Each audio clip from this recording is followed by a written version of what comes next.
If you're looking to get some awesome X-Men gear now that X-Men 97 has taken the world by storm, check out what they have over at Max Level Play. Right now they're selling an awesome giant and custom fine all over print unisex Storm X-Men hoodie. This thing is custom art. It is all made and manufactured in the United States of America, but it ships in other places. All kinds of sizes that you can get from extra small all the way to 6X. Don't hesitate. This thing is a unique piece of merch you can't get anywhere else, and you don't want to waste time. All the information is here. I'll leave a link in the description for you to check it out. Wow, this is it, ladies and gentlemen. The season 1 finale of X-Men 97.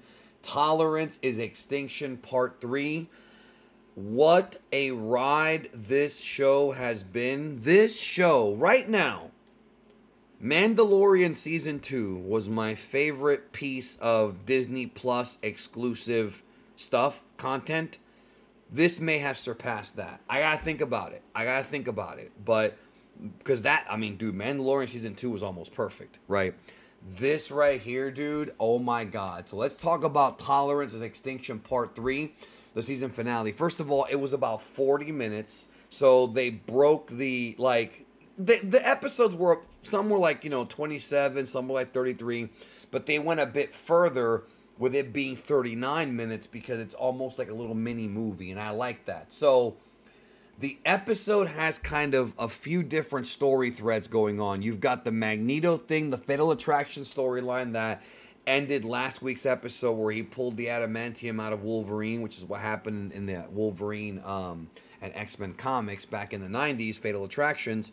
And then you've got the Bastion storyline going on at the same time. So they've got Bo DeMeo and the crew over there are taking storylines from different parts of the X-Men and kind of putting them together. So this episode begins with what appears to be a flashback of Xavier and Magneto when they were younger, when he first told them about his powers, but it turns out that Xavier's in his head. Now remember, in the Fatal Attraction story, when Magneto pulls the adamantium out of Wolverine, Xavier basically hijacks his mind and shuts it off, putting him in a comatose state. And all the anger and hatred that Magneto had towards, like, humanity and towards, like, the Nazis and all the pain he's had in his life manifested itself into Onslaught. We didn't quite see that here, but we did see some teases for that to come down the road if they choose to go there. We find out that Xavier is in Magneto's mind. So what's happening now is Asteroid M is like an issue. And we at this point, there are a number of cameos that blew my mind. We saw the Avengers, both Iron Man and Captain America. Doctor Strange, Black Panther made a cameo. Alpha Flight made a cameo. This is a worldwide problem. We saw cameos from, I mentioned Black Panther already, but we saw like Omega Red, guys like that. Like everyone on Earth in the Marvel Universe. Like this feels more like the Marvel Universe than the MCU has in a very long time. You understand what I'm saying? Like the last time the MCU was really like this was No Way Home and Endgame, where it actually felt like you've got, well, in Endgame, it was like everyone was together, right? In the big final battle with Thanos. And then in No Way Home, it's the multiverse. So it's a step above in a way, right? But this felt like an extinction level event. This felt like a real crossover. So Bastion, who keeps transforming in this episode, captured all the X-Men Gold team. The Prime Sentinels are fighting everyone. Black Panther, I mentioned these cameos. All the heroes of the Marvel Universe are making little cameos here and there. Jean Grey, I predicted this as a joke, and it actually happened. Jean Grey tapped into the Phoenix Force once again and breaks Bastion. And then Phoenix mentally breaks Sinister and leaves him as this, like, decrepit old man, bro. So I don't know if we're going to see Sinister again, bro. She broke him mentally, but Bastion is pissed. So there's a scene where he rips Cable's arm off and hits him with it, bro, and then uses Cable's metal with the techno-organic virus to upgrade himself. So Bastion goes into like his next evolution, his next form. This guy's a real final boss, folks. And I was telling y'all, if you don't know the character from the comics, so Xavier and Magneto are in the astral plane. They show them, but they're knocked out like in the real world. They're asleep. And Xavier's trying to speak to the X-Men through the astral plane. Bastion wants to bring Asteroid M to Earth to make it hit the Earth, kind of like what happened, sort of like what Ultron was trying to do in Age of Ultron when we wanted to drop like Sokovia or whatever, like, you know, to create the giant earthquake and kill everybody. That's what Bastion was doing. So he flies up there in his new form. Then Rogue attacks Bastion. What a fucking fight this was, bro. Rogue, and I love Rogue says Gambit's line. The name's Gambit. Remember it. I love it, bro. So Rogue attacks Bastion, giving him everything, yo. And Bastion is so powerful, though. They're going back and forth. And then Roberto officially becomes Sunspot, so he gets involved in the fight. Meanwhile, President Kelly's talking to T'Chaka. So the X-Men are all fighting Bastion. At one point, they actually, Rogue and Bastion go to the moon, bro. They're fighting on the moon. Like, oh my God, it was so much. I don't know if I can handle this. I don't know if my brain can fathom this, bro. Why can't Dragon Ball do something like this, man? You know? Anyways, I'm over here talking about the other channel, bro. But anyways, X-Men.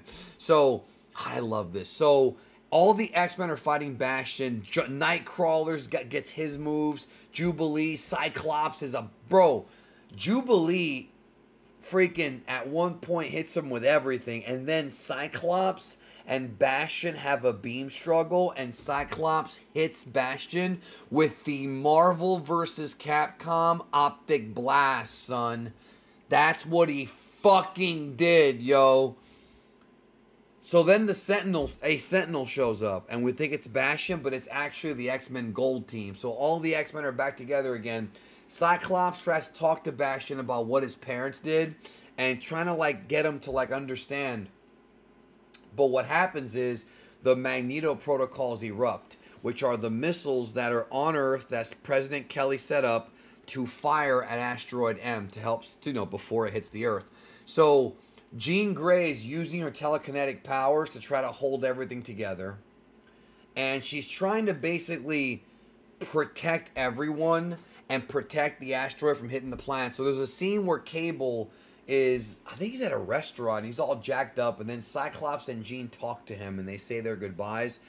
Really emotional scene right here. Very emotional. Going back to the very beginning of this show. The very first couple of episodes with Jean and Scott and Nathan.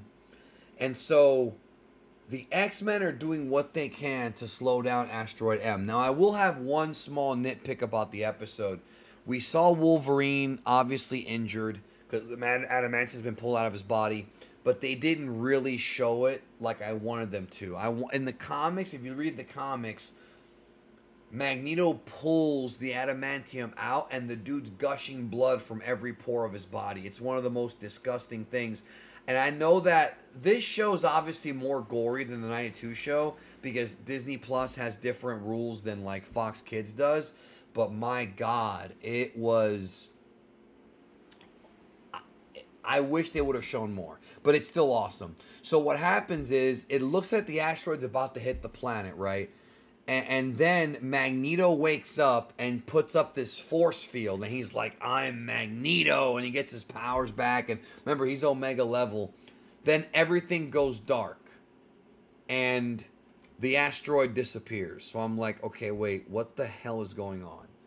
6 months go by. And apparently the X-Men are dead. We're going to get into more of this here in a minute, y'all. But, man, there's a lot to talk about. 6 months pass. They call it E-Day. Bishop meets Forge. And it turns out that the X-Men have been yanked through time. Somehow, the X-Men have been pulled through time. Now, they don't explain what it is yet, but Bishop introduces himself to Forge, and if you remember, go back to the 92 X-Men show.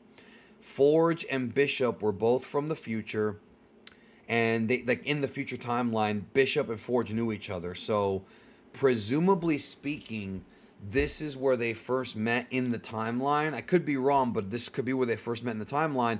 And it looks like because if you remember in the old X-Men show, Bishop goes back in time to stop Gambit from killing Senator Kelly, which would begin Days of Futures Past. And so it feels like, but when Bishop, when all that is resolved and Bishop goes back to the future hasn't changed.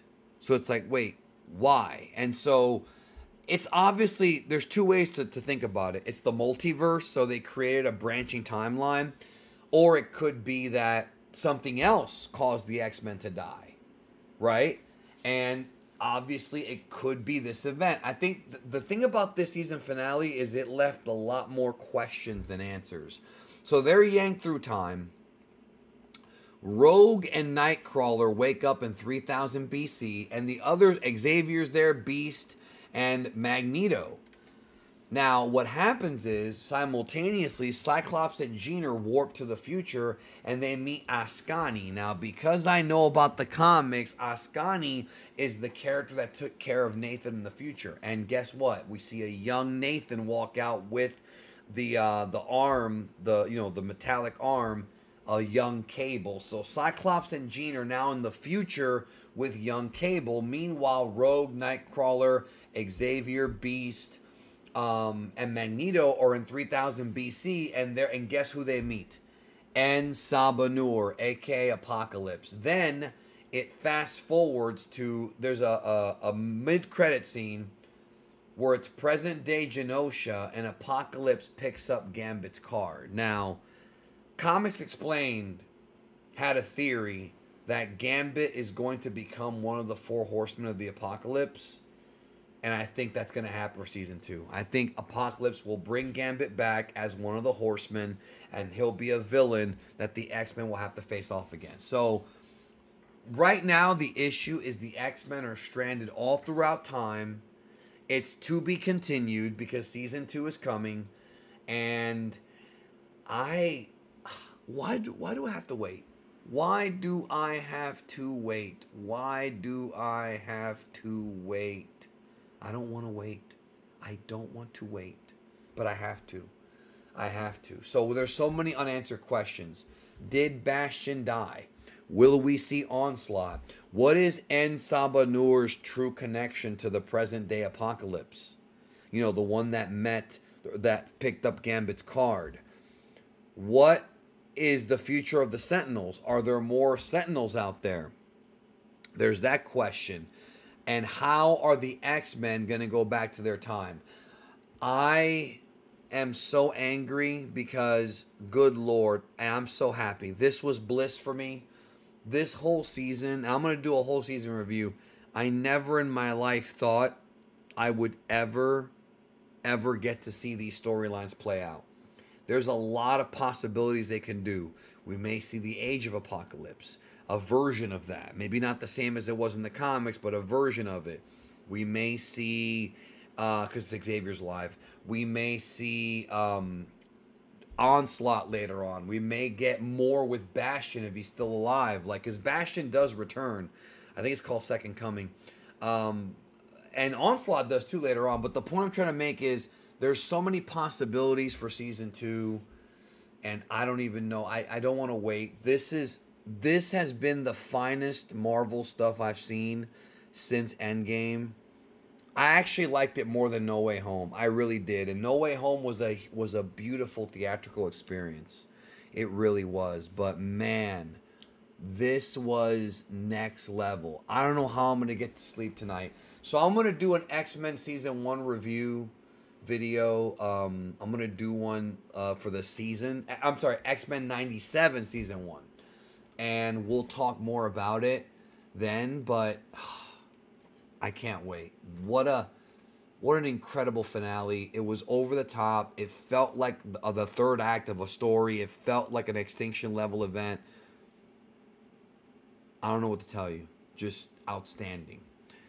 Thumbs up. What this season, I'll go into it more. There's a couple of bad episodes and moments, but this season was just phenomenal. And what a phenomenal episode. What are you thinking? Let me know in the comments down below. I will talk to y'all soon.